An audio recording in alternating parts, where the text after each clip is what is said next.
Life is painful.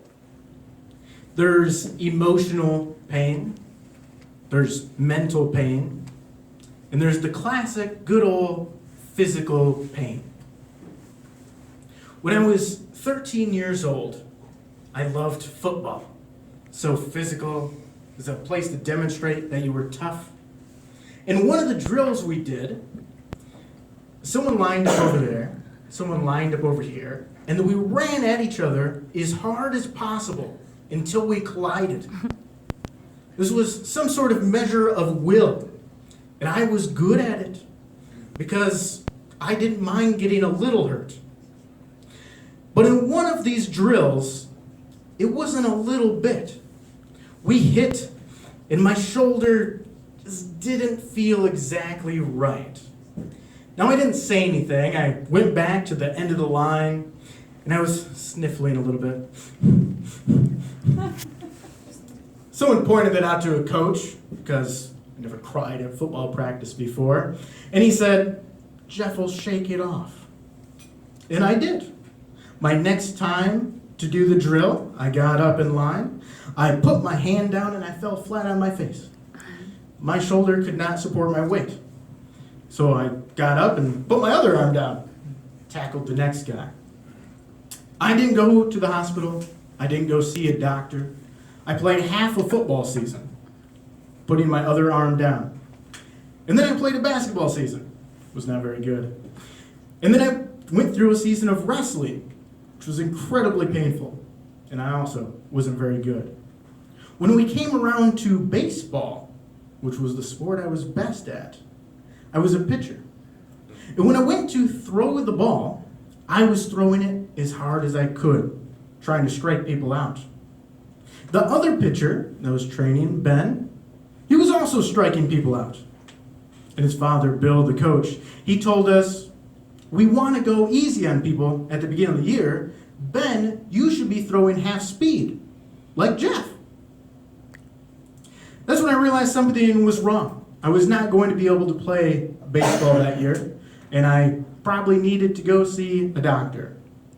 So I went to the hospital. They did x-rays and asked me when I'd broken my collarbone. I wasn't sure, but I'm pretty sure it was on that hit. And then I went to see the surgeon. And the surgeon told me that there were a bunch of little tears in the rotator cuff. Not the easiest thing to fix, so he didn't really want to do surgery. But by the time I was 20, I'd be disabled. I wouldn't be able to lift my shoulder above even. And then I should just get used to the idea. Now, I couldn't accept that. I did a lot of study on my own, worked with some unusual techniques, and I overcame it. Miracle. Today, I'm 30, I can lift my arms straight up, no problem at all. So there's certain types of pain that we can attack, we can confront, we can fix, we can take an injury, we can take the damage, and we can make it better. But jump forward till I'm 26. I take a trip to Africa, get super sick, have the wonderful experience of vomiting blood and being told you're going to die. But I don't. I make it back to the United States. I go through 6 months of 3 antibiotic treatments. Things might be getting better, but they're not. I'm not exactly feeling better. I get x-rays again. Turns out I have 4 major spinal deformities. No one knew this. One of them is a bone, the C1 right at the base of my skull. Base of the skull was not formed correctly, so the bone fused to the skull.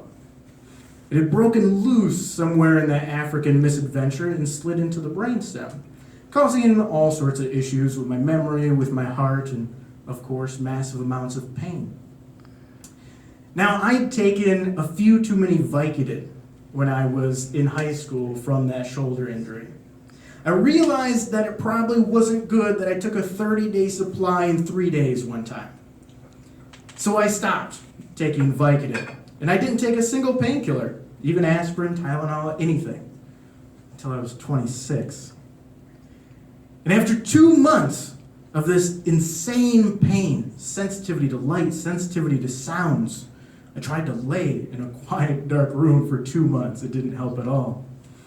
I went to the hospital. I said, I need you to get rid of the pain so I can just focus for a little bit and try to solve this problem. They gave me 2 injections that they guaranteed would make any pain I had go away. And they did not. And I'd driven to that hospital, and I drove home. The drugs definitely affected me because I was not in my lane most of the time driving home. But the pain was still there. My health improved a little bit through some alternative health treatments, but I was still having massive amounts of pain. I was non-functional. I could do almost nothing except for sit at home. And since the drugs wouldn't work, I had to look for another option.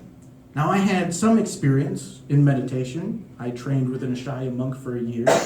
Tried that a long time ago. That didn't help the pain at all. But there was a 10-day silent meditation retreat where you focus on your own body, being more aware of it. What did I have to lose? I decided to go. On the 3rd day, about 30 hours into silent meditation, I had something like a mental break. Very weird, odd experience. And I couldn't take it anymore. I would just sit there and tears were just flowing down my face. It wasn't sobbing, it wasn't a normal cry. The tears had just turned on like someone flipped a switch, and they just went. More water than I realized could come out of your eyes. I went up to the monk and I said, yeah, I don't think I can do this. This is not working for me. I came here not for enlightenment. I came here for pain, and this doesn't seem to be doing the trick. And the monk said, I said, I'm trying to not focus on the pain, but I can't seem to do it. My awareness keeps getting drawn back to the base of my skull and my neck.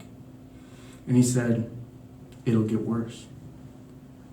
And then it'll get better. That little motivational speech kept me on for another day. And things did start to change within that day. The pain changed.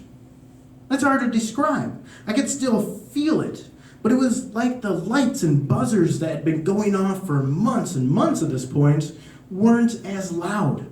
I could focus a little bit more and improved each day. And I kept doing it. And my experience of pain completely changed from that point on. Now, there's 2 ways to confront pain. One is that we find the damage that our body is relaying to us. Something is wrong, and then we fix it. We put it back right. But then there's the issue of chronic pain. And that's when your body is signaling to you that something is wrong. And you're like, yes, body, I realize something is wrong. I can't fix it. Deal with it. But there's no good way to relay that message back to your body, except for a meditation that focuses specifically on the pain, where the pain at first gets worse, but then later it will get better because you rewire how you experience pain. So if anyone here has a problem with acute pain, I would suggest going to the hospital before it becomes a major issue and you take too many Vicodin. But if you have a problem with chronic pain that you don't know how to fix, maybe explore another option. Explore how you perceive and experience that pain, and that may allow you to overcome.